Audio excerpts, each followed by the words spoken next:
20,000.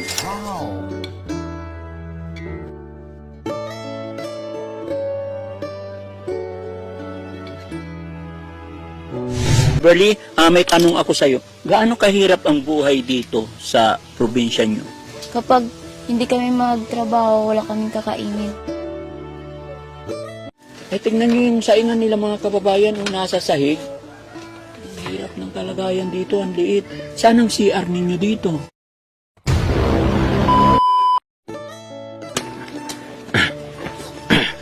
Hi ate, magandang umaga. Ay, pwede ka bang maabala? Okay lang. Ako si Daddy Frankie. Anong ginagawa mo? Ititirito yun ng talaba. Para saan yan? Papakabit sa laot. Pampakabit. Okay lang, idikit ko to sa'yo. Para maano yung boses mo, malinaw. Ayan, ano pangalan mo ate? Liberty. Beverly. Ilang taon ka na? 15. 15 years old. Ito ba bahay nyo? Opo. Napansin ko kasi pagdaan namin, napansin ka namin. Kaya okay lang ba na makakwentuhan, makilala ka, maabala ka? Opo. Okay lang. Ako si Daddy Frankie. Mga charity vlogger kami. May video ako. Diyan yung mga kasamahan ko. Okay lang i-video ka namin tapos i-upload ka namin. Opo. Okay lang. Gusto kong malaman yung kwento ng buhay ninyo dito. Anong eksaktong lugar to, be? Ayan. Opya. Ayan. So, bakit ganito ginagawa mo? Lagi-lagi ba ganito ginagawa nyo? Opo.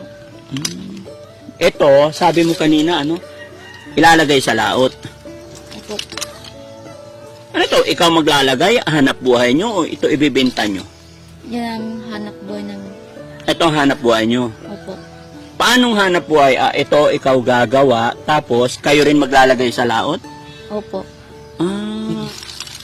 Mahirap bang gawin to? Di madali lang naman. Madali lang na. Binubutas ng kutsilyo? Opo. Paano ito isinasabit? Inaano sa butong. Ano yung butong? Yung bamboo. Kawayan. Oo. Isinasabit nyo doon. Opo. Saan ang tatay mo? Sa laot.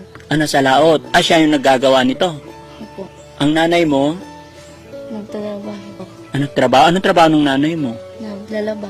Naglalaba. Tapos ikaw, naggagawa nito. Ilan ba kayo magkakapatid? 8. 8, ang dami. Tapos ikaw, ilang taong ka na? 15. Ikaw yung panganay. Bakit ang dami niyo magkakapatid? Sana kami kaso namatay yung kapatid ko na kambal. May kambal kang kapatid na matay. Opo. Bakit sila namatay? Pagpanganak ni mama sa ospital na namatay sila. Namatay? Dahil may sakit. Pagkapanganak, namatay na. Beverly, may tanong ako sa'yo. Gaano kahirap ang buhay dito sa probinsya nyo? Mahirap talaga. Kapag hindi kami magtrabaho, wala kaming kakainin. Ay, ganon. Pero masipag naman siguro ang tatay, nanay mo. Opo. Nagpakabit sa inuutosan. Inuutosan siya para magsabit ito. Opo. So, yan mga kababayan, ngayon lang ako nakakita dito sa kanila na ultimo pati yung shell pala binubutas. Tapos, paano to isasabit? Dito kakapit yung talaba ulit. Opo. Gaano katagal ninyong gagamitin ito? Abot ng 7 buwan. 7 buwan? Isasabit nyo 7 buwan. Opo. Nag-aaral ka ba? Opo. So, anong araw ngayon? Di ka pumasok. Bakit? Kasi nagpaalam naman ako sa guro ko na hindi ako makapasok ngayon kasi ginagawa ko aking assignment. Ang dami kasi. Madami, pero bakit ganito ginagawa mo ngayon? Para may pambiling bigas. Pambiling bigas. Wala ba kayong bigas ngayon? Wala. Ano bang ginagawa ng mama mo? Naglalaban ng mga bayo. Naglalaba sa bahay-bahay. Yan mga kababayan, ito yung bahay nila. Ito yung bahay nyo, no? Opo. At nadaanan namin si ate dito. Kaya habang kami nag-i-scout, nadaanan natin si ate para kausapin. So, araw-araw ganitong trabaho mo? Pagkagaling mo sa school, anong ginagawa mo? Magtitilpil ng talaga. Naggaganyan? Opo. Sanay ka naman na. Oo. Mula noon, ganito trabaho mo? Opo. Ito kayo na gumawa nito. Opo. Ang galing, no? Ayun, paano ba? Sige, pwede ba makita kung paano magawa? Yan mga kababayan, no, isang magandang dalaga na aming nadaanan dito sa bundok na ito at ang hanap buhay nila dito isa ganito. Pagtalaba. Sige nga, Ading, Beverly, kung paano. Gustong malaman, makita ni Daddy Frankie kung paano yung...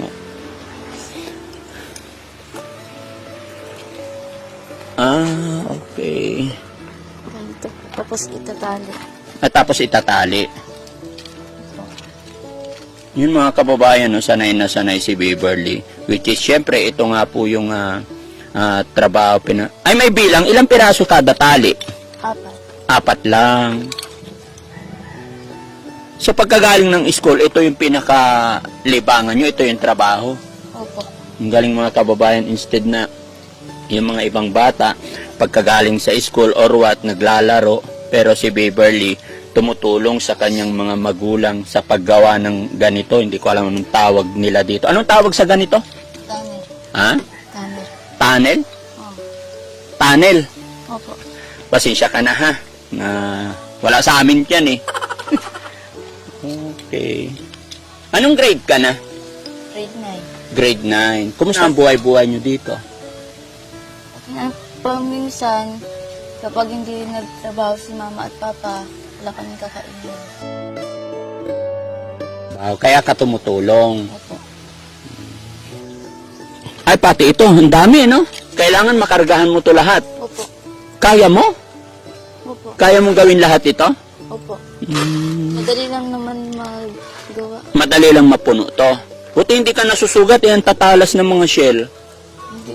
Sanay na yung kamay. Opo. Yung mga kababayan, mga kamay nila, makapal na. Kasi, tingnan nyo ang talas nitong mga shell, no? Napansin ko yung bahay nyo, Beverly, parang tabing ina. Hindi ba kayo natatakot dyan? Tatak. Natatakot din.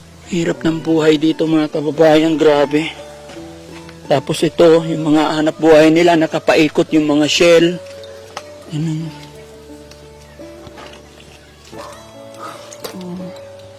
Gaano nyo nakatagal, gaano na kayo nakatagal nakatira dito? Dito ka na rin pinanganak? Opo. Beverly, okay lang ba maabala kita? Dito tayo, may tatanong ako sa'yo. Okay lang? Sige, dito tayo kasi hindi ako makapwesto, baka malaglag ako. Pero kayo parang sanay na kayo, no? Opo. Dito, paano ba tayo umupo? Ayan. Sige, upo ka dyan, upo tayo. Okay lang? Opo. Mga kababayan, inabala ko muna si Beverly. Pasensya na kayo mga kababayan kasi kung mapansin nyo talagang likod na to ng gilid talaga ng bundok. Kaya yung bahay nila parang nakasingit lang dyan sa gilid at wala kaming mapwestuhan. Kaya naging agaw pansin sa akin ang batang ito. Kaya namin siya nakausap. At eto nga po mga kababayan, sa hirap ng buhay, kung makikita nyo talaga yung bahay nila, halos matumba na, tapos nasa gilid, napakahirap ng buhay. Beverly, anong pangarap mo sa buhay? Nakita ko kasi napakasipag mo, tapos tahimik niya dito mga kababayan, siya lang mag-isa, napakatahimik niya nagtatrabaho. So, anong pangarap mo sa buhay? Pangarap ko sana makatapos ng pag-eskwela, ng pag-aral, para makakuha ako ng aking gustong kurso. Anong course gusto mo? Gusto ko sana maging polis kaso mahirap kami, hindi ko maabot yung pangarap ko, wala kaming pera. Minsan, hindi kami makapagbili ng pagkain kasi wala kaming pera. Kapag hindi nagtatrabaho si mama at papa, wala kaming kakainin. Sa isang araw, isang beses lang kami makakain. Ay, isang beses lang kayo nagsaing? Opo. So, yung kinikita ng mama mo sa paglabada, sakto para sa inyo. Opo. Pambaon. Magkano nung baon mo araw-araw? 10 piso. 10 peso. So, maghapon na yon, kasya naman. Hindi po. Pag minsan, hindi ako humihingi ng baon kay mama at papa. Bakit?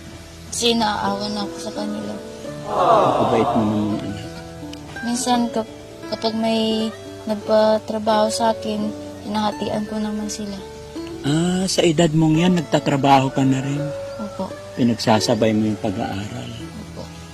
Nag-aaral ako sa umaga, pagkagabi, nagtatrabaho ako. Nagtatrabaho ka sa gabi. Anong trabaho mo sa gabi? Nagbantay ng bata. Tawag nito, nag-aalaga ka ng bata Opo. para may pangbaon.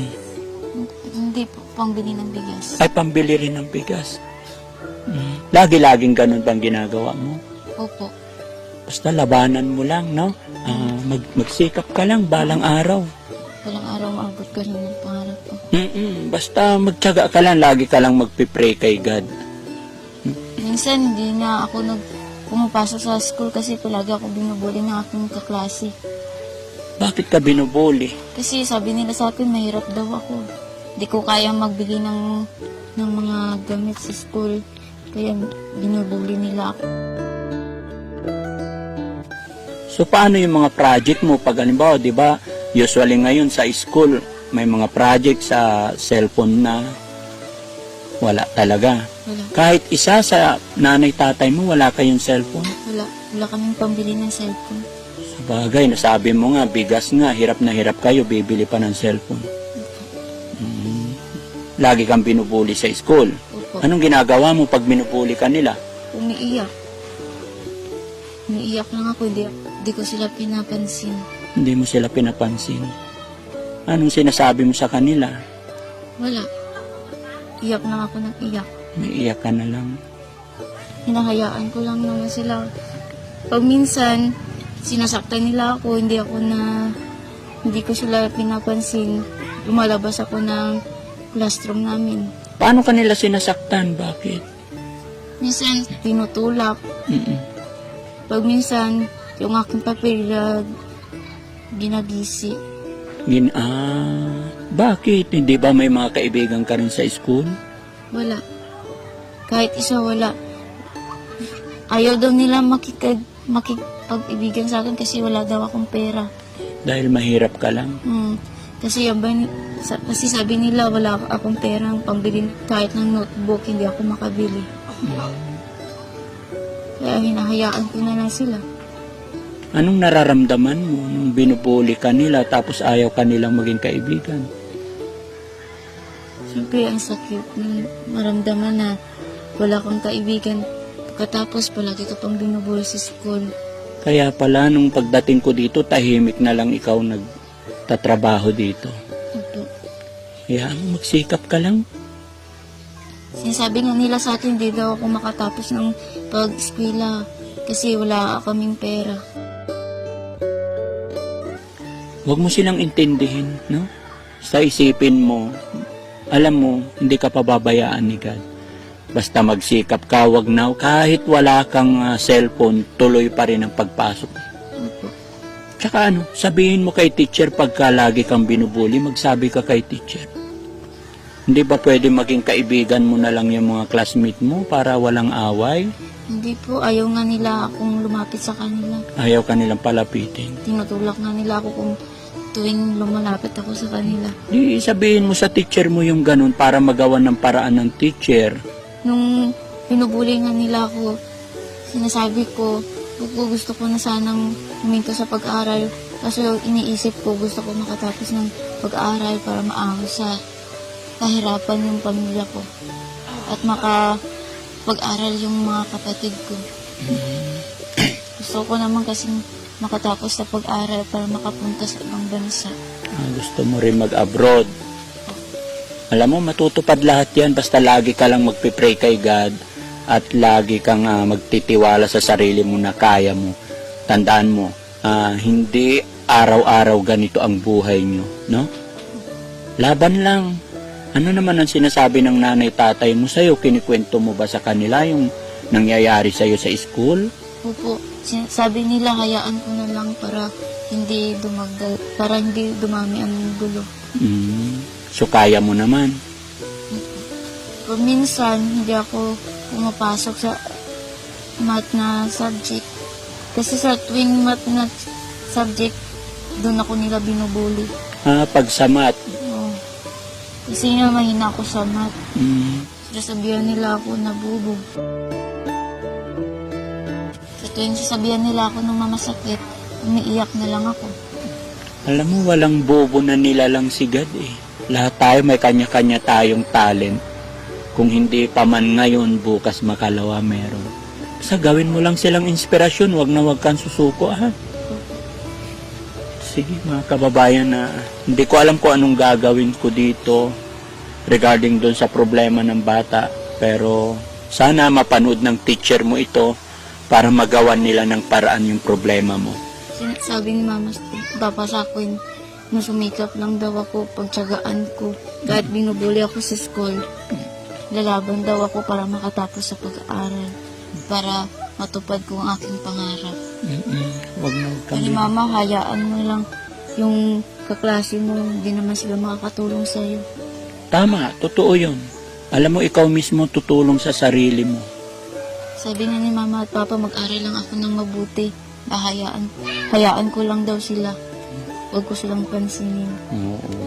Napakagandang bata mga kababayan, may pangarap sa buhay. No, sana naman hindi siya mabuli sa school. Ayan. Pwede bang masilip yung bahay nyo? Opo. Kasi nag-aalala talaga ako, nag-worry ako sa kalagayan ng bahay nila. Silipin lang natin.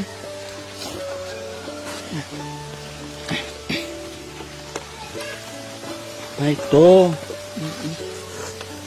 Yan, silipin natin mga kababayan. Mabuo lang. Tabingi na, no? Opo. Tabingi sa loob. Sige, pwede pa pamasok tayo? Opo. Akyat tayo. Try natin umakyat mga kababayan. Oh. Dito. Ay, dito kayo nagsasaing. Opo. Paano yan? Hindi makakasunog sa bahay yan? Hindi naman po. Pinokontrol naman namin yung apoy. Eh, tingnan nyo yung saingan nila mga kababayan yung nasa sahig. Delikado pag napabayaan yan, baka masunog bahay nyo. Hindi, binabantayan naman namin pag nagluluto Pag nagsaing, binabantayan ninyo. Opo. Ang hirap ng kalagayan dito, ang liit. Saan ang CR ninyo dito? Wala po, nakisiR lang kami sa tabing bahay. Nakikisi-CR kayo. Opo. Hindi pa pwedeng makagawa dito ng maliit? Wala kami kasing perang pangbili ng ano. Hindi ko alam kung saan ako magsisimula dito, mga kababayan. Hirap talaga ng buhay dito. Tapos ito kusina nyo. Saan ang harapan ng bahay?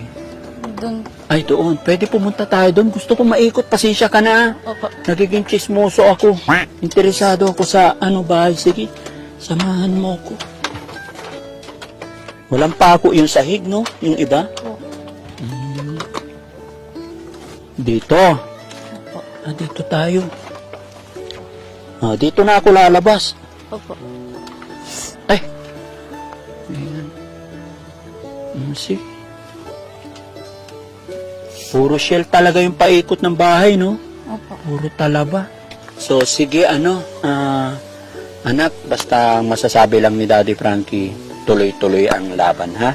Huwag na huwag mong intindihin yung mga yung mga nambubuling classmate mo.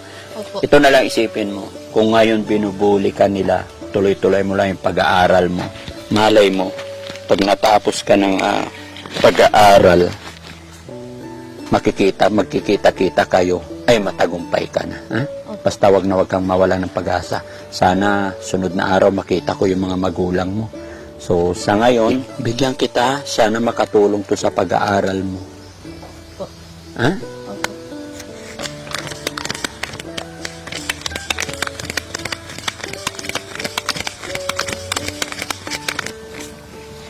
Ito. Gusto ko ang perang ito makatulong sa'yo.